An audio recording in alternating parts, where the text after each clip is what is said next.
ঝড় তুফান আর আগুন পানির আঘাতে করা এই নিশান মরবে কিনা জানি না, কিন্তু তোরা কেউ বাঁচবি না, কথাটা মনে রাখ।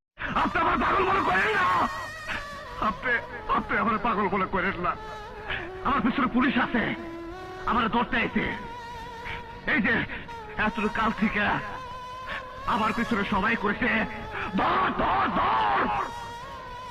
সারা জীবন আমি পালাইছি, আমি পালাবো না। এই মির্জা, আমার মাথা নষ্ট, কি যে কষ্ট, লাশের বাক্সে অস্ত্র, আমার ভালো লাগে না, আমার ভালো লাগে না, একদম ভালো লাগে না। আচ্ছা, আমি গুন্ডা, কিন্তু কেন গুন্ডা হয়েছি? ছেলের সামনে বাপরা অপমান করব, আর ছেলে প্রতিবাদ না করে ভয়ে তসবি